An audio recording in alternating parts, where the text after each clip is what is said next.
नमस्कार, मी आशा किचनवर आपल्या सर्वांचं स्वागत आहे. आता थंडीचे दिवस जवळ आलेले आहेत. आता चहा तर आपण नेहमीच पितो आणि सगळ्यांनाच आवडीचा आहे. पण थंडीमध्ये जर वेगळ्या पद्धतीने जर चहा पिलं तर आपल्या शरीराला तो चहा फायदेमंद असतो. आणि जरी आपण चहा जरी म्हणजे पित असलो तरी एखाद्या छोट्याशा दुकानामध्ये एवढी चहासाठी गर्दी असते की ती गर्दी का असते आणि ती त्याचं कारण हे आहे की त्यांचा चहा करण्याची पद्धत वेगळी असते. आपण तसं घरी चहा करत नाहीये आणि ते मसाला टाकून चहा करतात. तर आज आपण बनवणार आहोत मसालेदार चहा. तर चला आपण कसं बनवणार आहोत ते तुम्हाला दाखवतो. आपण बनवणार आहोत ह्या ग्लासाने 3 ग्लास चहा 3 लोकांसाठी.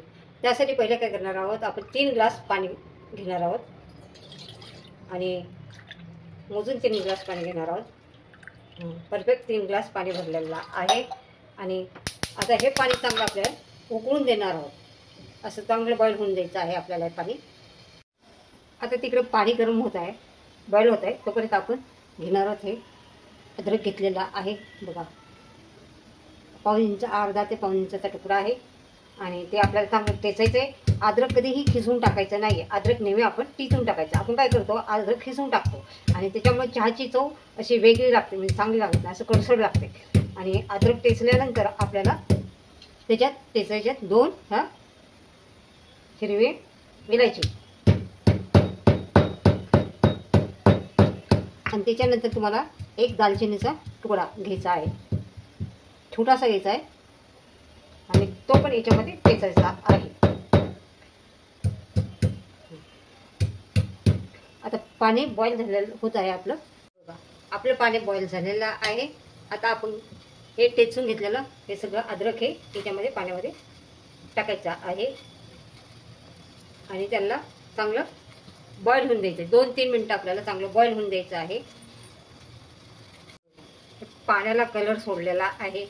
अद्रक, इलायची आणि दालचिनी, पाण्याचा कलर चेंज झालेला आहे. पाण्याचा कलर चेंज झाला की आपल्याला टाकायचं याच्यात 1.5 चमचा चहापत्ती. हा माझा चमचा थोडा छोटा आहे म्हणून मी 1.5 चमचा टाकला. त्याच्यानंतर आपल्याला जेव्हा चहामध्ये दूध टाकायचं असतं तेव्हा ते दूध आपण पहिलं गरम करून थंड झालेलं दूध घ्यायचं असतं.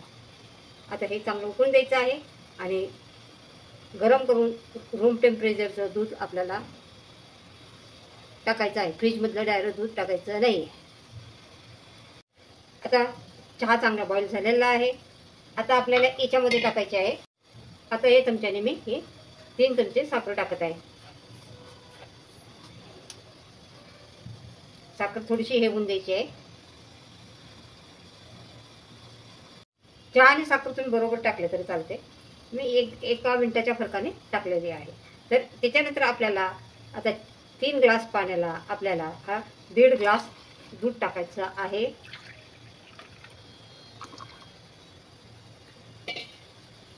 आणि हा चांगला चहा आपल्याला उकळून द्यायचा आहे. आता चहाला उकळी आलेली आहे. दूध टाकल्यानंतर चांगला उकळून द्यायचं आहे.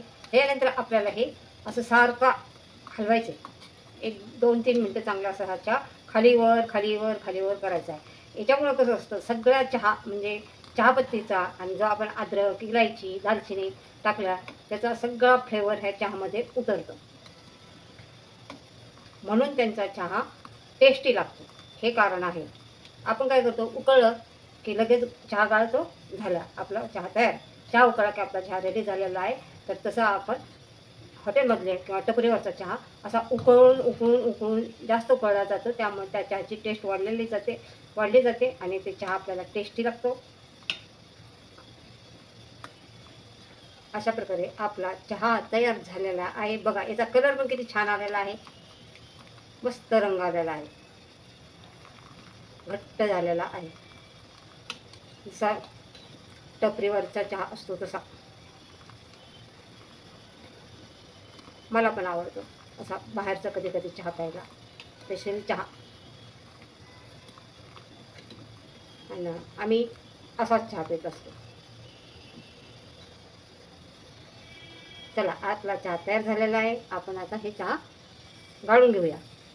बघा, अशा प्रकारे आपला चहा तयार झालेला आहे. आता मी चहा गाळून घेत आहे. दाखवते चहा गाळते ते काय होते असं काय झालं?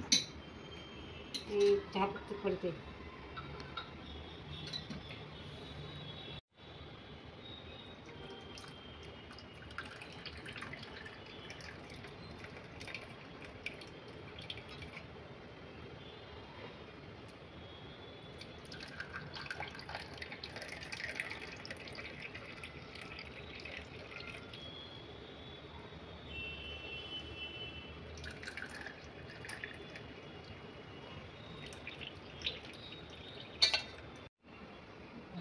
अशा प्रकारे आपला मसालादार चहा आणि टपरी, जसा टपरीवरती चहा मिळतो तसा चहा तयार झालेला आहे.